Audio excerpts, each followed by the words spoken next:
আজকের যন্ত্রের যন্ত্রণায় আমরা চিঠি লিখতে ভুলে গেছি। আমাদের এই সময়ের প্রজন্ম চিঠি কি জিনিস ভুলতে বসেছে। আর আগামী প্রজন্ম তারা তো অভিধান দেখে খুঁজবে। চিঠির মায়া, চিঠির কথা, চিঠির প্রেম। এমনই এক চিঠির গল্প গীতশ্রী সিনহার কলমে। আসুন আজকের যন্ত্রের সময়ে যান্ত্রিক মানবিকতায় একটি চিঠি তুলে ধরি আপনাদের সামনে। পত্র সাহিত্য কলমে গীতশ্রী সিনহা, শিরোনাম ভাগ্যা। আকাশে বিদ্যুতের চমক, অদৃশ্য শক্তির অলৌকিক ঝলকানিতে আলো, শব্দ, গতি হঠাৎ হঠাৎ করে তোর কথা মনে করিয়ে দিল। কখনো কখনো বা মনে হয় রে, বৃক্ষ সারি ছুটে যায় আমার আপাত গতির বিপরীতে। নাকে লেগে আছে আজও তোর গায়ের গন্ধ। গরুর বাছুর নিজের ঘরে ফিরেছে, আশ্রয়ে ফিরেছে। ঠিক এই সময় আমার শীর্ণ হাত কাগজ কলম খুঁজছে তোকে কিছু লিখে রেখে যাওয়ার জন্য। ভাবিনি তোকে কোনোদিনও চিঠি লিখতে হবে, ভাবিনি তোকে ছেড়ে থাকতে হবে। আমার ঠোঁটে জাপটে থাকে কাতর ক্ষীণ হাসি, শুধু তোর জন্য। আমরা দুজন দুজনের ঠিকানা জানি, এমনটাই জানি চোখ বন্ধ করেও পৌঁছে যাব ঠিক। সব পথ বন্ধ করে চলে গেলি।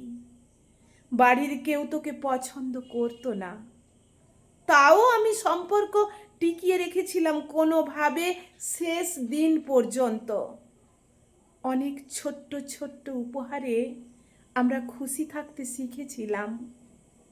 কিন্তু আজ এই চিঠি যদি তোর হাতে তুলে দিতে পারতাম, এটাই সম্পর্কের শ্রেষ্ঠ উপহার হতো। আজ আমি এক নতুন ইন্দ্রিয়ের মাধ্যমে আমাদের সেই সব দিনের ছবি দেখতে পারছি। তোর ফ্রক, খেলনা, ছেঁড়া কাগজের টুকরো, কত নৌকা জলে ভাসিয়ে দিবি বলে বানিয়ে রেখেছিলি। বইয়ের পাতা আজও খোলা, ভাসিয়ে দিয়ে চলে গেলি গোটা জীবনটাকে। শব্দ জননী যেন এলোমেলো ভাবে শব্দের যোগান দিয়ে চলেছে। কাঁপা কাঁপা হাতে তোকে চিঠি লিখছি তাই। আজ কেন জানি তোকে নতুন করে আবিষ্কার করতে বসেছি। ভুলগুলো হালকা তুলোর মতো আকাশে মিলিয়ে যাচ্ছে ক্রমশ। আমি মহাশূন্যে বিলীন হয়ে যাচ্ছি তোকে নিয়ে বৈকুণ্ঠ চেতনায়। তোর বাবা গত হওয়ার পর তোর মামা বাড়িতে আমাদের শেষ আশ্রয়। দিন কাটছিল যেমন কাটে। ভাবতাম ভাগ্যা নামটা তোর বাবা রেখেছিলেন, বলতেন মেয়ে আমাদের ভাগ্যবতী গো। দেখো গিন্নি, আমরা সুখ সমৃদ্ধে ফুলে ফেঁপে উঠব। কথা কথাই থেকে গেল। তোকে তোর বাবা ত্রিনয়নী দেখতে চেয়েছিলেন রে। কাগজের নৌকার মতো ভেসে গেলি নির্বাসিতা হয়ে। সময়ের ধুলো জমে গেল স্তরে স্তরে, ভেসে চললাম জীবনের জোয়ার ভাটায়। ফিরলি না দুদিন ঘরে।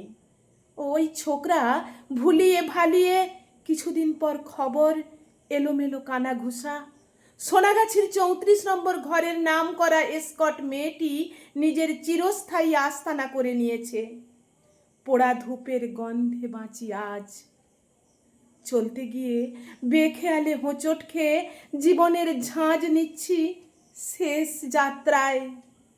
আজ যেন তুই পূর্বজন্মের চেনা সুর। বালিশের তলায় চিঠিটা থাকলো, জানি না তুই পাবি নাকি। ইতি ভাগ্যা জননী।